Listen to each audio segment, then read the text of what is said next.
Silicon city ಬೆಂಗಳೂರಿನಲ್ಲಿ traffic ಸಮಸ್ಯೆಯನ್ನ ಇಲ್ಲಿ ಪರಿಗಣನೆಗೆ ತೆಗೆದುಕೊಂಡಿರುವಂತಹ ಸರ್ಕಾರ ಇದೀಗ ಬೆಂಗಳೂರಿನ ಟ್ರಾಫಿಕ್ ಶಮನಕ್ಕೆ ಬರಲಿದೆ ಪಂಚಸೂತ್ರಗಳು. ಸಿಲಿಕಾನ್ ಸಿಟಿ ವಾಹನ ಸವಾರರೇ ನಿಮಗಿದು ಶಾಕಿಂಗ್ ಸುದ್ದಿ ನೋಡಿ. ಸಿಲಿಕಾನ್ ಸಿಟಿ ಬೆಂಗಳೂರಿನಲ್ಲಿ ಟ್ರಾಫಿಕ್ ಶಮನಕ್ಕೆ ಬರಲಿದೆ ಪಂಚಸೂತ್ರ. ವಾಹನ ಸವಾರರೇ ನಿಮಗಿದು ಶಾಕಿಂಗ್ ಸುದ್ದಿ.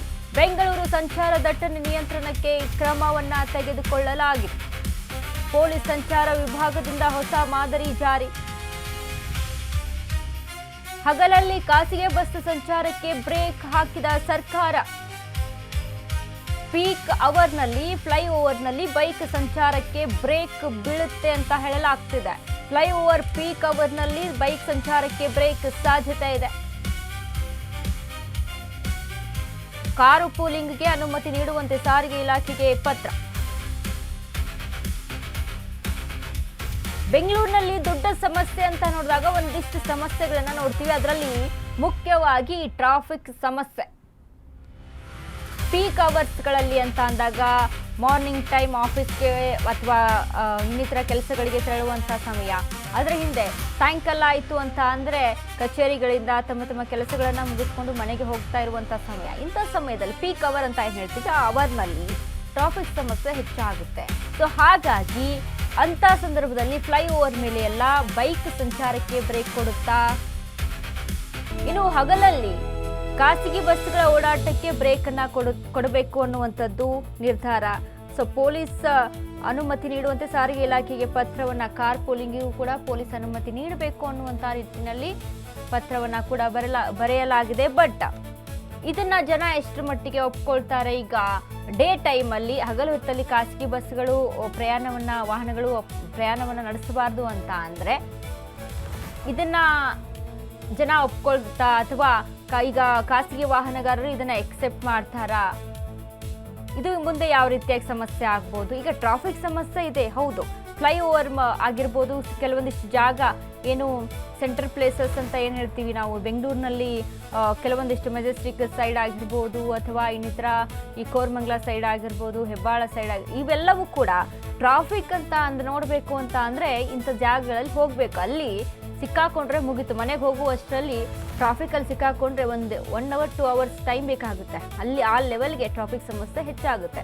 ಸೊ ಹಾಗಾಗಿ ಇದಕ್ಕೆ ಒಂದು ಬ್ರೇಕ್ ಕೊಡಬೇಕು ಅನ್ನುವಂಥ ನಿಟ್ಟಿನಲ್ಲಿ ಏನು ಈ ನಿರ್ಧಾರವನ್ನು ತೆಗೆದುಕೊಳ್ಳಲಾಗ್ತಾ ಇದೆ ಅಲ್ಲ, ಇದನ್ನ ಎಷ್ಟರ ಮಟ್ಟಿಗೆ ಸಕ್ಸಸ್ ಆಗುತ್ತೆ? ಹಾಗಾದ್ರೆ ಬೈಕ್ಗಳು ಓಡಾಟವನ್ನು ನಡೆಸುವಂತಿಲ್ಲ ಪೀಕ್ ಅವರ್ಸ್ನಲ್ಲಿ ಅಂತ ಅಂದಾಗ, ಫ್ಲೈಓವರ್ ಮೇಲ್ಗಡೆ ಓಡಿಸೋ ಹಂಗಿಲ್ಲ ಅಂತ ಅಂದ್ರೆ, ಖಾಸಗಿ ಬಸ್ಗಳಿಗೆ ನಿರ್ಬಂಧ ಯಾವ ರೀತಿ? ಬೆಳಿಗ್ಗೆ 8ರಿಂದ ರಾತ್ರಿ 8ರವರೆಗೆ ಆಲ್ ಇಂಡಿಯಾ ಪರ್ಮಿಟ್ ಹೊಂದಿರುವಂತಹ ಬಸ್ಗಳಿಗೆ ನಿರ್ಬಂಧವನ್ನ ಹೇರಲಾಗುತ್ತೆ. ಆಂಧ್ರ ಪ್ರದೇಶ, ತೆಲಂಗಾಣ, ತಮಿಳುನಾಡು, ಮಹಾರಾಷ್ಟ್ರ, ಕೇರಳ ಸೇರಿದಂತೆ ವಿವಿಧ ರಾಜ್ಯಗಳಿಂದ ಬರ್ತವೆ ಹೆಚ್ಚು ವಾಹನಗಳು.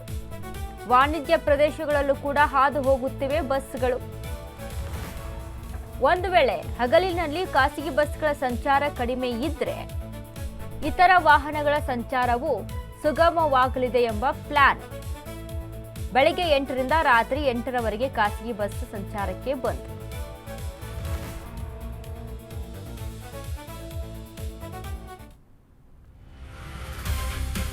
ಇನ್ನು ಉದ್ದದ ಟ್ರಕ್ಗಳಿಗೆ ಹಗಲಲ್ಲಿ ಬ್ಯಾನ್ ಫಿಕ್ಸ್. ಸರಕು ಸಾಗಣೆಯ ಭಾರಿ ವಾಹನಗಳಿಗೆ ಹಗಲಲ್ಲಿ ಬ್ರೇಕ್ ಅನ್ನ ಕೊಡಲಾಗುತ್ತೆ. ಈ ವಾಹನಗಳಿಗೆ ರಾತ್ರಿ ಸಮಯದಲ್ಲಿ ಮಾತ್ರ ಸಂಚಾರ. 8ರಿಂದ 15 ಟನ್ ಸಾಮರ್ಥ್ಯದ ವಾಹನಗಳಿಗೆ ನಿರ್ಬಂಧ.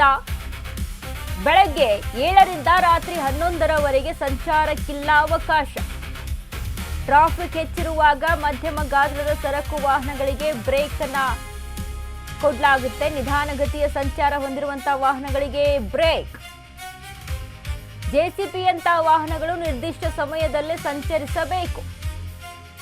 ಶೀಘ್ರವೇ ಜಾರಿಗೆ ಬರಲಿದೆಯಾ ಹೊಸದೊಂದು ನಿಯಮ? ಇದನ್ನ ಸಾರಿಗೆ ಇಲಾಖೆಯಲ್ಲಿ ಟ್ರಕ್ ಮಾಲೀಕರು ಇದನ್ನ ಒಪ್ಕೊಳ್ತಾರಾ? ಅಂದ್ರೆ ಬೈಕ್ಗಳ ಸಂಚಾರಕ್ಕೆ ಬ್ರೇಕ್ ಅಂತ ಏನು ಹೇಳಲಾಗ್ತಾ ಇದೆ. ಬೆಳಿಗ್ಗೆ ಸಂಜೆ ಪೀಕ್ ಅವರ್ಗಳಲ್ಲಿ ಬೈಕ್ಗಳ ಸಂಚಾರಕ್ಕೆ ಬ್ರೇಕ್. ಎಲೆಕ್ಟ್ರಾನಿಕ್ ಸಿಟಿ, ಎಲಿವೇಟರ್, ಇನ್ನು ಬಾಲಗಂಗಾಧರ ನಾಥ ಸ್ವಾಮೀಜಿ ರಾಗಿಗುಡ್ಡ ಡಬಲ್ ಡೆಕ್ಕರಲ್ಲಿ ಈ ಪ್ರಯೋಗ ಜಾರಿಗೆ ನಿರ್ಧಾರ. ಫ್ಲೈಓವರ್ನಲ್ಲಿ ಬೈಕ್ ಸಂಚಾರಕ್ಕೆ ಸಮಯ ನಿಗದಿ ಅಂತ ಹೇಳಲಾಗ್ತಾ ಇದೆ. ಬೆಳಗ್ಗೆ ಸಂಜೆ ಪೀಕ್ ಅವರ್ಗಳಲ್ಲಿ ಬೈಕ್ಗಳ ಸಂಚಾರಕ್ಕೆ ಬ್ರೇಕ್ ಬೀಳಬಹುದು. ರಾಗಿಗುಡ್ಡ ಡಬಲ್ ಡೆಕ್ಕರ್ನಲ್ಲಿ ಈ ಪ್ರಯೋಗ ಜಾರಿಗೆ. ಮೇಲ್ಸೇತುವೆಗಳ ಕೆಳಗಿನ ಅಂಡರ್ ಪಾಸ್ ರಸ್ತೆಗಳಲ್ಲಿ ಬಳಸಬಹುದು ಈ ನಿರ್ಧಾರವನ್ನ. ಮೇಲ್ಸೇತುವೆಗಳಲ್ಲಿ ಹೆಚ್ಚಿನ ಅಪಘಾತ ಸಂಚಾರ ದಟ್ಟಣೆ ಆಗುತ್ತೆ ಅನ್ನುವಂಥ ಕಾರಣದಿಂದಾಗಿ electronic city, elevated corridor, Jakkur ಮೇಲ್ಸೇತುವೆ ಇಲ್ಲೆಲ್ಲವೂ ಕೂಡ ಇದು ಅನ್ವಯ ಆಗ್ಬೋದು. ಅಂದರೆ ಕೆಲವೊಂದಿಷ್ಟು ಪರ್ಟಿಕ್ಯುಲರ್ ಪ್ಲೇಸ್ಗಳಲ್ಲಿ ಎಲ್ಲೆಲ್ಲಿ ಟ್ರಾಫಿಕ್ ಸಮಸ್ಯೆ ಹೆಚ್ಚಾಗಿರುತ್ತೆ ಅಂಥ ಜಾಗಗಳಲ್ಲಿ ಇದನ್ನ ಅನ್ವಯ ಮಾಡುವಂಥ ಸಾಧ್ಯತೆ ಕಂಡು ಬರ್ತಾ ಇದೆ.